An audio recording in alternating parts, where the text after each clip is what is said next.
जी अस्सलाम वालेकुम। अरसलान मुगल है जी। आज हमें ज्वाइन किया है अनिल भाई ने। और आज हमारा जो टॉपिक है वही है, अगर हम बात करें अनिल भाई से। अनिल भाई, पहले तो मुझे ये बताएं, जो इंडिया ने 750 मिलियन डॉलर की एक्सपोर्ट कर रहे हैं एक ईयर 2022 के अंदर। अब वो सुनने में ये आया कि 2030 के अंदर 2 ट्रिलियन की जो एक्सपोर्ट करने जा रहे हैं।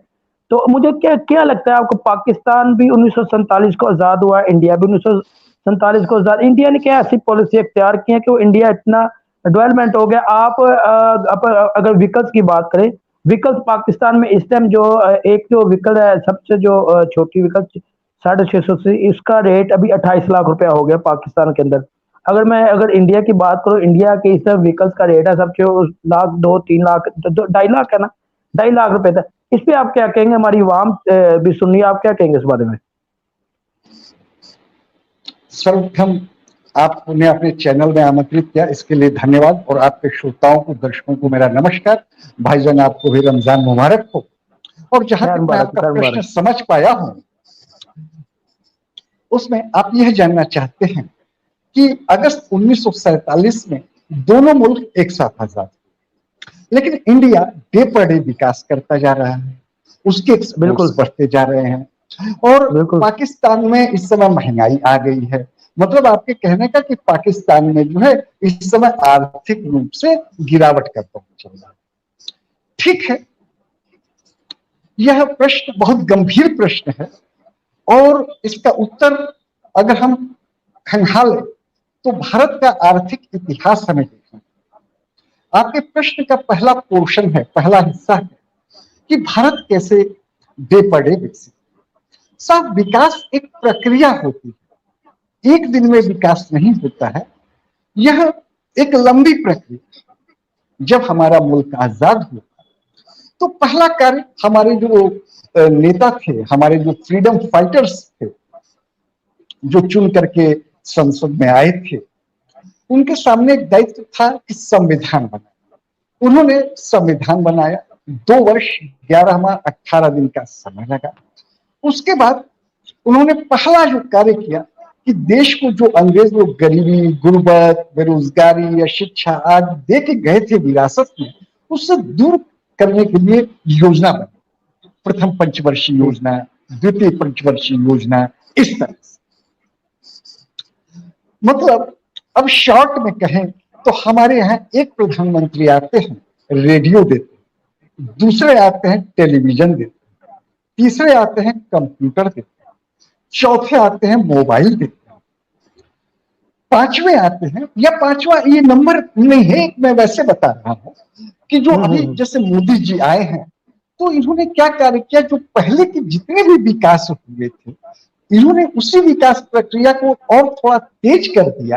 और जितने भी, ये मैंने रेडियो, टेलीविजन, इन सब का एग्जाम्पल इसलिए दिया कि सारे संचार माध्यमों का प्रयोग करके इन्होंने दुनिया को बताया कि भारत में सड़कें हैं, रेलवे है, ट्रांसपोर्ट है, कच्चा माल है। हमने साहब इतने वर्षों में बहुत ही शिक्षित man power, doctor, engineer, professor, वकील आदि तैयार किए हैं। तो आप आइए हमारे देश में पैसा लगाइए, मतलब फैक्ट्रियां लगाइए, कंपनियां लगाइए, उद्योग लगाइए। आपको कच्चा माल भी मिलेगा, बिजली भी हमारे यहाँ मिलेगी, हमारे यहाँ सड़कें भी है, रेलवे भी है। तो बाहर से एफडीआई, फॉरेन डायरेक्ट इन्वेस्टमेंट, बाहर के निवेशक आते हैं, पैसा लगाते हैं। तो उससे क्या होगा, जब कंपनियां आएंगी तो हमारे यहाँ लोगों को रोजगार मिलेगा और जो है उनको आर्थिक तरक्की होगी। और उनको भी फायदा होगा कि वो जो कंपनियां आएंगी वो भी यहाँ पर रिसोर्सेज का इस्तेमाल करके, बिजली का, कच्चे माल का, रेलवे का, सड़क का इस्तेमाल करके जो गुड्स बनाएंगे, जो सामान बनाएंगे, जो सर्विसेज है हमारी, वो उसको इंडिया में भी बेचेंगे और एक्सपोर्ट भी करेंगे, विदेशों में भी बेचेंगे। तो इसलिए हमारा एक्सपोर्ट भी बढ़ रहा है। अब आपके प्रश्न का दूसरा हिस्सा है कि पाकिस्तान क्यों नहीं कर पाया।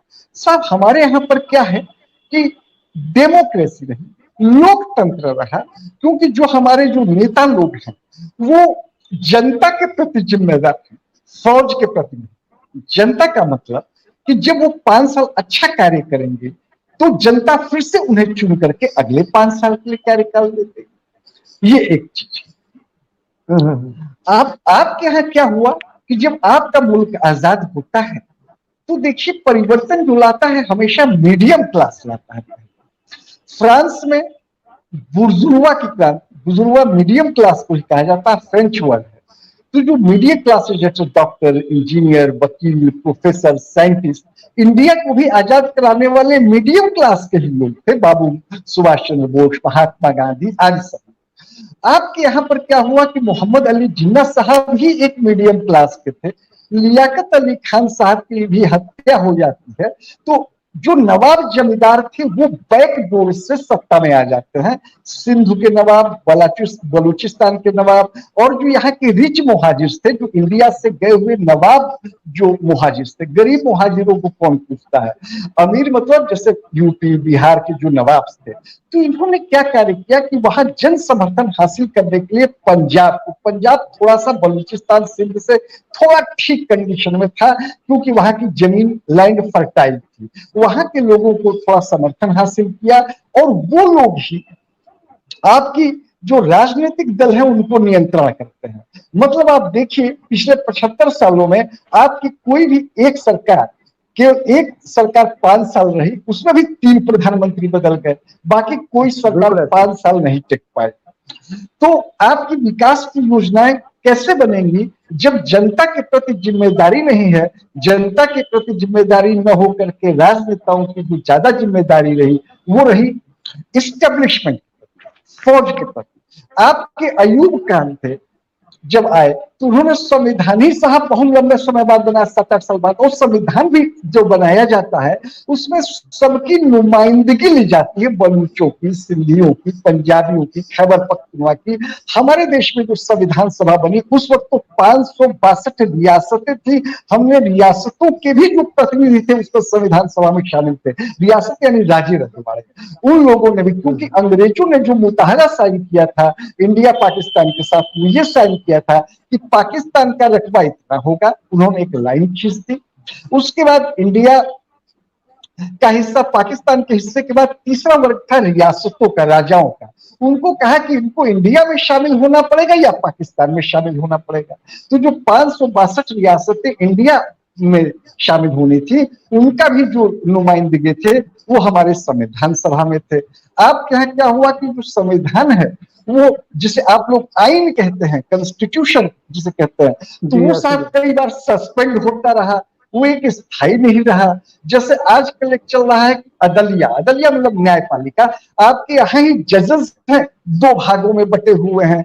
अभी सुना है कि जो आपकी पार्लियामेंट है उसने एक कानून बनाया है, कानून ये बनाया है कि ये जो अदलिया की ताकत को कम करेंगे। मतलब जो कॉन्स्टिट्यूशन होता है, संविधान होता है, उसमें 3 चीजें जो होती है, कार्यपालिका यानी एग्जीक्यूटिव, विधायिका लेजिस्लेचर जिसे पार्लियामेंट जो कानून बनाती है, और तीसरी चीज है अदलिया, आप लोग अदलिया कहते हैं, हमारे यहाँ न्यायपालिका या जुडिशरी कहते हैं। इन तीनों के बीच शक्तियों का बंटवारा वो संविधान तय करता है।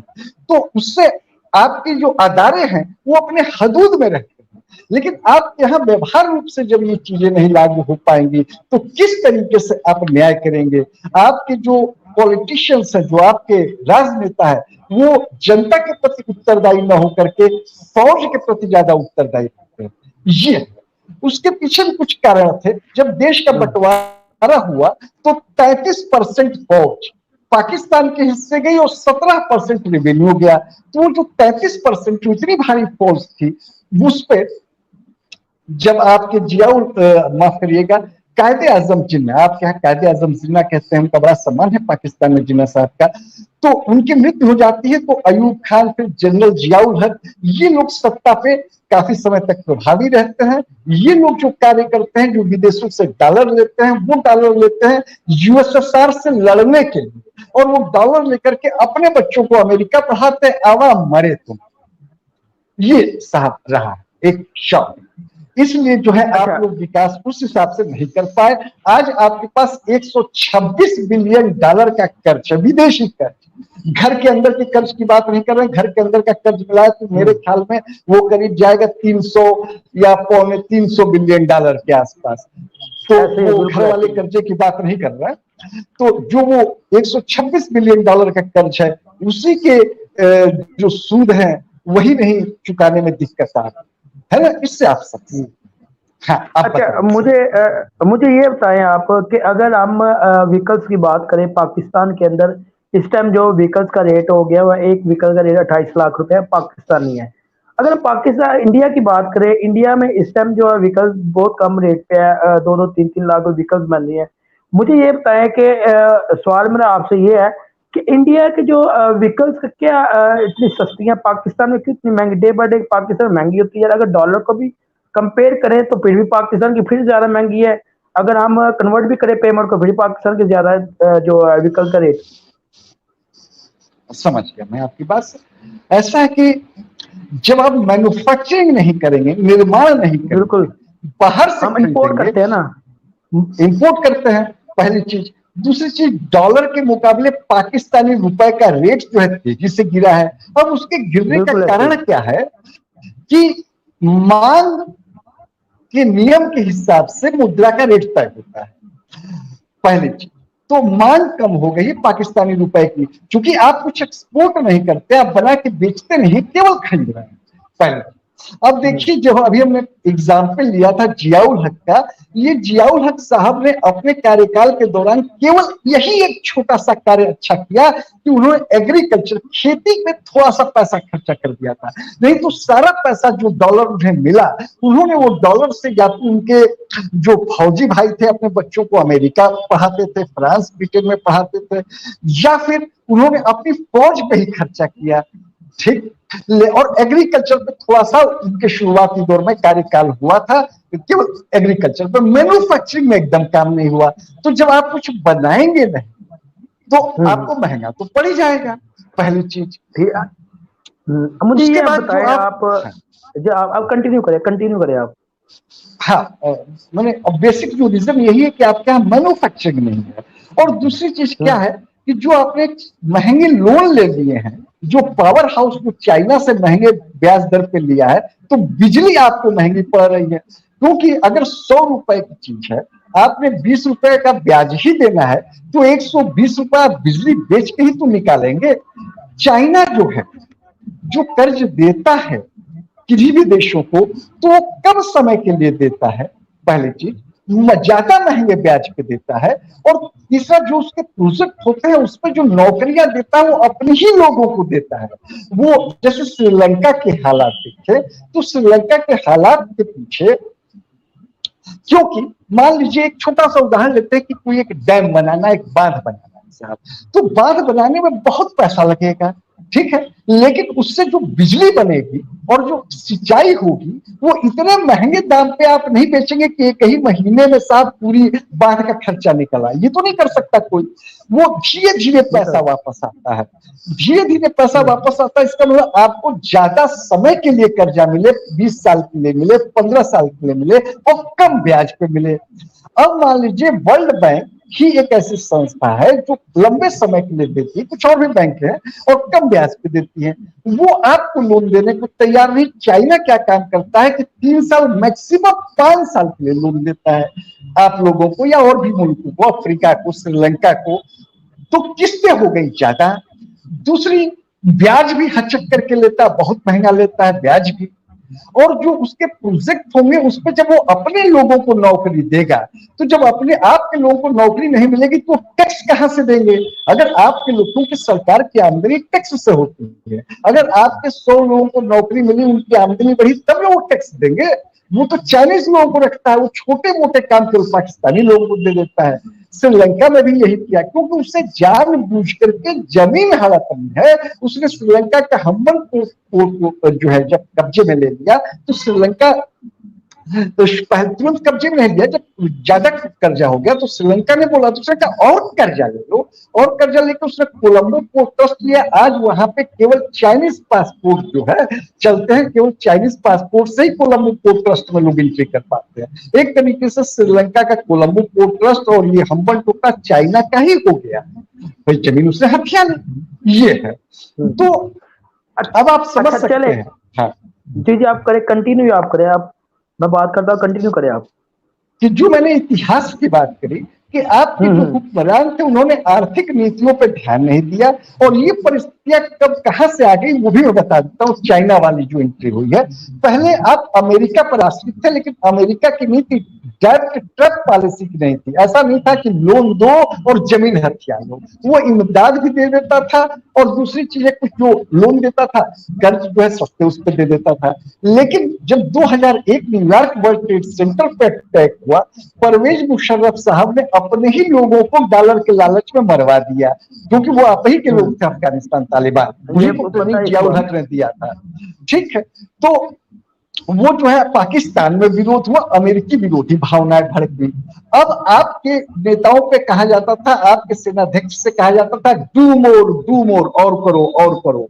लेकिन अब उसमें समस्या ये आई कि वो चूंकि पाकिस्तान के अंदर थोड़ा सा कुछ राजनीति ऐसी बढ़ी, और इधर बराक हुसैन ओबामा आए, उन्होंने जब देखा कि पाकिस्तान जो है केवल हमको डिच कर रहा है, केवल ऊपर ऊपर कह रहा हम साथ देंगे, तो उन्होंने आपको ऋण देना, कर्ज देना, इमदाद देना कम कर दिया। और डोनाल्ड ट्रंप आए तब उन्होंने एकदम बंद कर दिया। तो आपके लोग चाइना के पास चले गए, चीन के पास। पहले ये सोच के गए कि चीन के पास जाएंगे तो अमेरिका डर जाएगा, ऐसा कुछ हुआ नहीं। और चीन इसी मौके के लिहाज में था, उसने CPEC, China Pakistan economic corridor, अगर वही लंबे समय के लिए 20 साल 25 साल के लिए कर्जा चाइना ने दिया होता, कम ब्याज पे दिया होता, और उसमें नौकरी आप लोगों को दी होती, तो वह अच्छा था, उसमें बुराई नहीं। एक उदाहरण देता हूं आम पाकिस्तानी भाइयों को समझाने के लिए।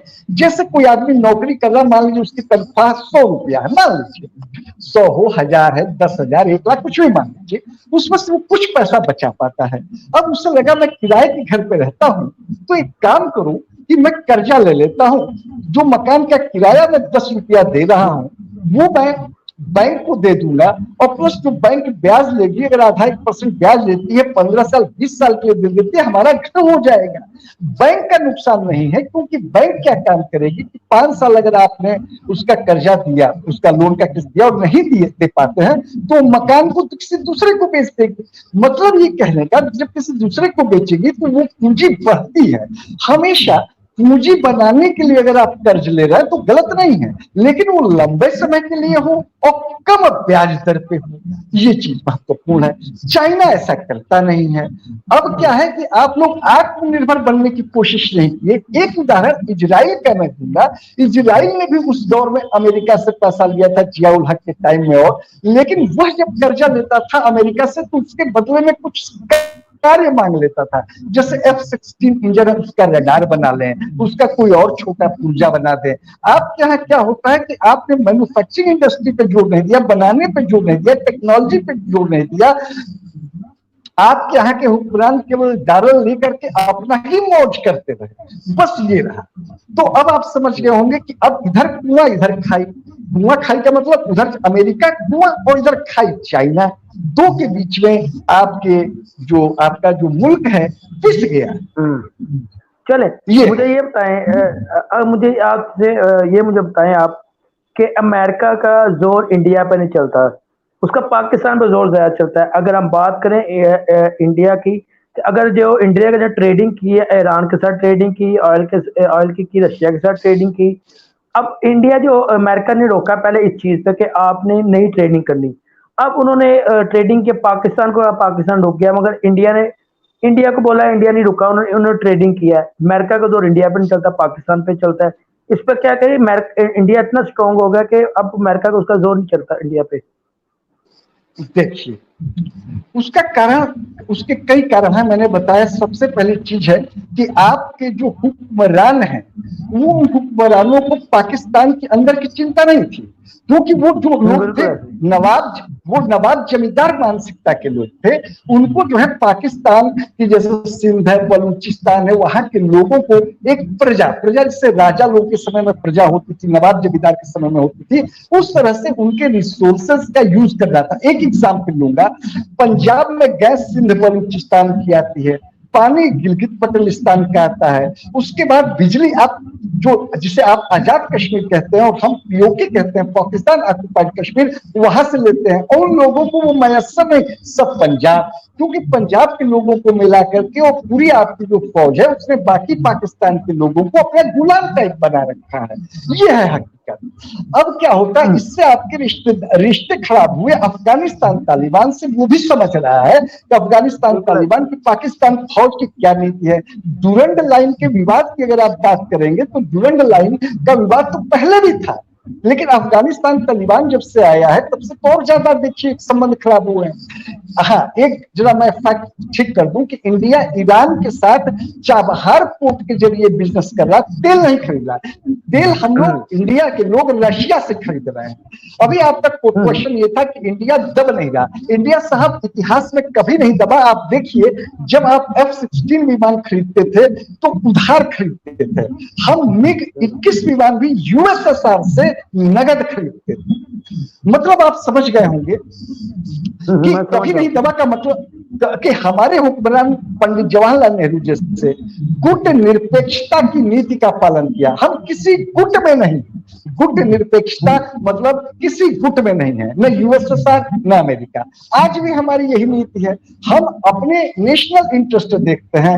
आपके जो फौजी हुक्मरान हैं वो अपने मुल्क का मफाद नहीं सोचते, वो अपना मफाद सोचते हैं। ठीक है, कर्जा मिल जाए, उनके बच्चे अमेरिका में पढ़े, मुल्क आवाम मरे तो मरे, मरे तो मरे। अच्छा, मुझे आप ये बताएं, लास्ट सवाल पूछूंगा, मुझे बताएं आप कि अगर इंडियन अवाम पाकिस्तान के हवाले पाकिस्तान के बारे में क्या सोचती है, इंडियन अवाम पाकिस्तान के बारे में क्या सोचती है? क्या जो इंडियन अवाम चाहती है कि पाकिस्तान जो पाकिस्तान के जो अवाम है, यूथ है, इंडिया की अवाम यूथ का चाहती है एक हो जाए? क्या मीडिया हमारी नहीं चाह रही है? क्या हमारी जो मीडिया हो गई, उसके अलावा जो हमारे सियासतदान वो नहीं चाह रहे कि हम एक हो जाए? आप क्या कहेंगे इस बारे में?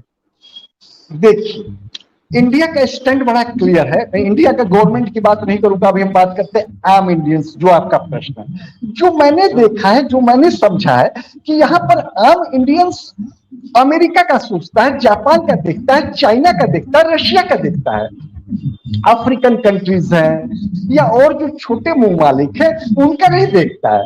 ये पता नहीं क्यों, जब से मैं पाकिस्तान यूट्यूब चैनल्स पे भी देख रहा हूं और भी देख रहा हूं, वहीं पर ये माइंडसेट जाता है इंडिया इंडिया इंडिया। यहाँ पर ऐसा नहीं है कुछ। यहाँ पर जो माइंडसेट है लोगों का, वो जो विकसित देश है उनकी हम बराबरी कैसे करें, उसमें ज्यादा है, पहली चीज। दूसरी चीज, जहां तक दूसरा आपका प्रश्न था, इसी प्रश्न का हिस्सा था मित्रता।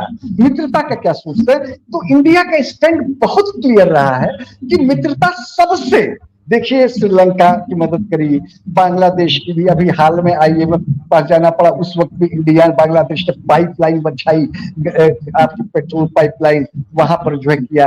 अफगानिस्तान में गेहूं भेजा, ईरान के रास्ते भेजा। तो ये सब चीजें साबित कर रही कि हम जहां तक अपने जो हमारी गवर्नमेंट का स्टैंड है कि सबके साथ अच्छे रिलेशन, अपनी तरफ से सबके साथ अच्छे रिलेशन मेंटेन रखना है। ये चले ठीक है, फिर इंशाल्लाह सेशन होगा। अब मैं अपनी आवाम से पूछता, अगर आपको नेक्स्ट टाइम मुझे और अनिल भाई को ज्वाइनिंग देखना चाहते हैं तो कमेंट सेक्शन में आप लाजिम बताइएगा। अनिल भाई, बहुत शुक्रिया आपका टाइम देने का। आपने बहुत टाइम हमें अपने कीमती वक्त में थोड़ा सा हमें टाइम दिया है, और अगर आवाम को हमारी को पसंद आया तो इंशाल्लाह नेक्स्ट टाइम फिर आपसे हम बात करेंगे। आपके श्रोताओं को, दर्शकों को मेरा धन्यवाद, उन्हें मेरा नमस्कार। धन्यवाद, नमस्कार।